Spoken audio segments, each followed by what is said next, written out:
Barrett Sallee, hopefully you're having a great day. Welcome into the game in Tuscaloosa. I'm doing great, Ryan. How are you? I'm good. Just we're analyzing everything that Tua Tagovailoa is saying out at Hawaii today and over the weekend. Any thoughts about maybe his trip back home? Yeah, the biggest thing that I think I took away from his trip back home is that he learned a lesson that everything you say and do as not only Alabama's quarterback, but really any high-profile quarterback is news. And if there's someone there that is capable of making it news, they will. And in this day and age, that doesn't even have to be a reporter. That can be anybody with a cell phone, anybody with a notepad, anybody. So that's all I learned from it. Everything else is really expected. I didn't think he would say that he considered transferring, but we all knew that he was going to consider transferring after the Sugar Bowl. Even before the Sugar Bowl, we heard rumblings of that. So that's not surprising. The fact that he would say it is definitely surprising. Probably did not sit well within the Alabama football complex, and is a lesson learned for Tua, because if he's going to be the starting quarterback of the Alabama Crimson Tide, or really a starting quarterback at any major college football program, he has to realize that everything he says and does is newsworthy if you say things and do things that are newsworthy. And maybe one of the hardest obstacles, and we're going to work our way to the Blake Barnett article that you've written, and I want to definitely talk about that. But you look at the way that Nick Saban manages this. To me, I've always said it's a quarterback conversation, and really the most intriguing part, you and I have talked about this before, is how Nick Saban manages this quarterback. Now you got both quarterbacks that have in the past 4 or 5 months that have threatened transferring. Does this add another element to the quarterback management for Nick Saban? No, not really. This doesn't. I think the one thing that changes the quarterback management aspect of it is the fact that Tua was hurt all spring. So that's the only thing that's really changed in terms of how Nick Saban approached things. The fact that, essentially both quarterbacks, or people speaking for both quarterbacks, depending on which way you want to look at it, have threatened transfer. Look, that's not news to anybody on the Alabama coaching staff. They don't want that out. I would imagine in a perfect world they don't want that out. But as we've talked about in terms of how this is going to be managed, this, I think, is further proof, the fact that Jalen Hurts' dad spoke out about it and that Tua said it. This is more proof that Nick Saban has no control over the situation, which is not a slight. It's just the truth. Both of these quarterbacks have control of the situation, and I think the staff knows that any timetable that Nick Saban sets, any timetable that the staff sets, any timetable or any decisions that the staff makes really are only their decisions, because the timetable is being controlled by the quarterbacks, not Nick Saban, which is a complete departure from the norm. And I think when you look at Nick Saban, I know he spoke at a golf tournament in the middle of last week, and he wanted to kind of avoid the quarterback conversation. If that's the case, it's going to be a very, very long offseason for Nick Saban, because when all of us get down to Sandestin coming up next week, or maybe it's to SEC Media Days, as he'll float in and out of rooms, that's a number one question that he's going to have to answer in every single one of the rooms. He better come up with a better answer than what he did last Wednesday. Yeah, he needs to, because I don't, look, Nick Saban typically in situations in which he's in front of a large group or even a small group, he only answers questions in the way he wants to answer them. He may not even hear the question. He just answers whatever question he feels like. But I don't think it really, at some point, a lot of people are going to get fed up with that and basically demand something, because, he can't just sort of tiptoe his way through this. And I think a lot of times he does do that with difficult situations or awkward situations because he can do it. But this is a little different. This is the highest profile position battle he's ever had. So, yeah, every single person is going to ask questions about the quarterbacks. And if he comes up with just some boilerplate generic answer, I'm not to say that he can't do that. He can, but there will be people who will not let that fly. And it will create for some very, very entertaining moments, I would imagine. Well, and I wonder if Nick Saban has learned Because he struck out several times on managing quarterbacks. And I'm not talking about Tua and Jalen. I'm just talking about in past. I know you've had a chance to check in with Blake Barnett, but Nick Saban has mismanaged quarterbacks in the past in Tuscaloosa. He is, and a lot of it has been because it's the unknown. And you create, it's not just unknown for us in the media, it's unknown in that building. And sometimes the unknown part is what keeps people leery. And they just say, forget it, man, I'm out of here. And they leave, and they go other places. Well, it's true. And I think that's, that has been a criticism of Nick Saban in the past. And, there's a lot of quarterbacks that feel like, the way things were going down was not properly communicated to them. And they basically have just thrown their hands up and said, look, I'm out. I deserve better than this. And, we can argue the point whether they do or not till the cows come home. It's not really about that. It's about the secrecy that does go on. I think it alienates people because it makes them feel like the coaching staff doesn't care about them and to an extent has betrayed them. So, I wouldn't say he's mismanaged it because the end result's been fine.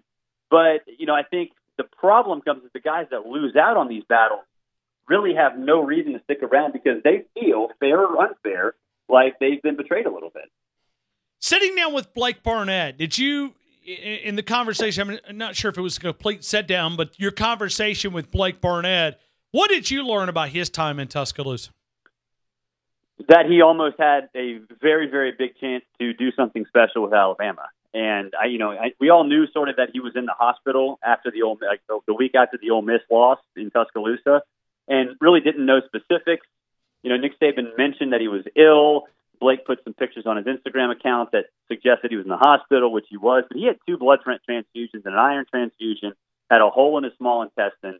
He had some pretty serious stuff going on, and it came at the time that his opportunity was coming. He moved up to the number 2s and took the majority of the number 2 reps. The week after Ole Miss beat Alabama in Tuscaloosa, and Cooper Bateman had that spot start out of nowhere. So that led me to believe, and Blake basically said, that it was Jake Coker, Blake Barnett on the depth chart that week. And that obviously changed when Blake had his enlisted by the time he got better. His spot on the scout team was there waiting for him, but that was about it. And so, I think he certainly felt like he had a missed opportunity. I think he felt sort of like he got a cursory chance against USC, but didn't really get a full chance, knowing that, again, the coaching staff kind of knew Jalen was going to be the guy. I don't think they communicated that very well. But the overall I sense got from him is that, he doesn't really care how he was treated at Alabama. He doesn't really care that he made a pretty bad decision, and he admits that, going to Arizona State, knowing they had Manny Wilkins there. He understands the good and the bad of this sport, and understands that maybe he bought into his team a little too much as a recruit, and is very happy with where he is at South Florida, knowing that he trusts the coaching staff. He loves the atmosphere. He feels like they're going to be completely honest with him. He feels like he's going to get an honest chance to win the job. He didn't get that at Arizona State and didn't get that at Alabama. And it's a place where he wants to raise his family. He's a father of a young boy. He's married. He's grown up a lot. And I think that's the biggest thing I took from him, is the fact that all of these things happened, some of which were public, some of which were private, but really he's never let them bring him down. He's still as positive and as optimistic as he ever was, and much more grounded in terms of how he goes about life. What did he say that maybe he's learned from his time at Alabama, and maybe how to maybe manage it? What's he going to do different? I think the biggest thing is that he understands that being humble is the way to go, and not necessarily looking at yourself and listening to what other people say.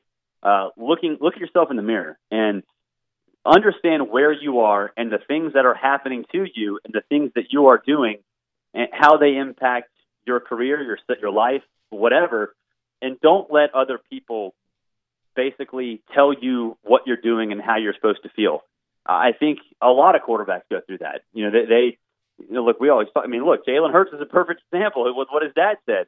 A lot of high-profile quarterbacks get a lot of high-profile advice from people who really don't know what's going on. And I think a lot of times they don't understand how to look themselves in the mirror and understand reality.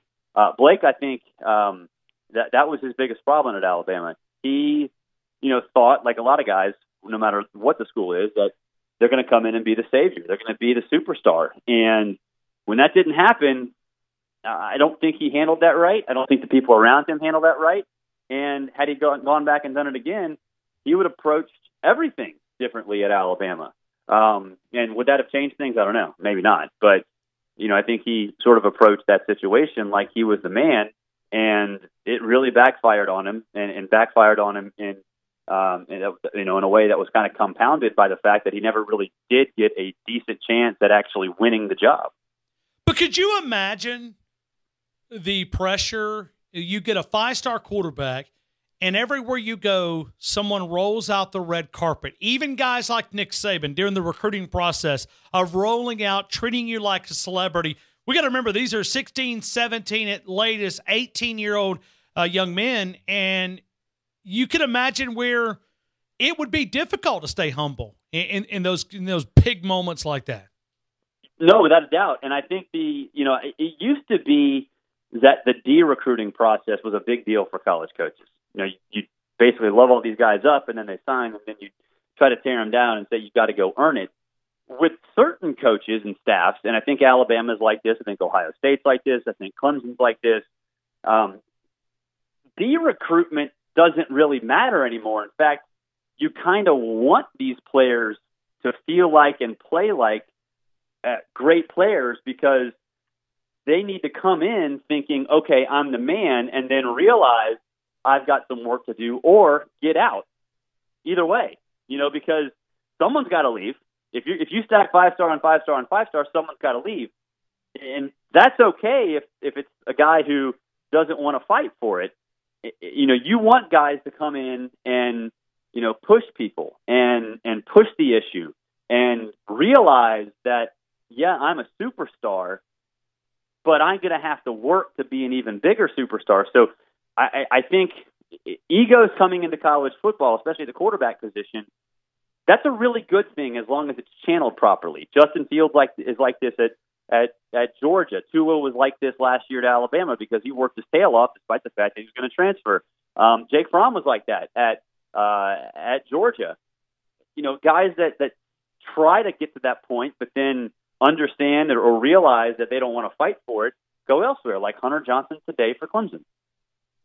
Let me ask you, and you look at all these big-time quarterbacks, man, it's crazy the amount of transfers. And I think we'll have one here in Tuscaloosa before Alabama Louisville. And I know we're talking about 31-point favorite according to the experts in the desert from Alabama and Louisville. But, if you're looking at gambling, I would gamble. I would be on the one side that says that Alabama does not travel into the season with both of these quarterbacks. I just don't see a way that Nick Saban can play these political games and to keep them both on campus. Because I think they know the writing's on the wall. They're not stupid. People are not stupid, as Nick Saban tries to pretend some of them are.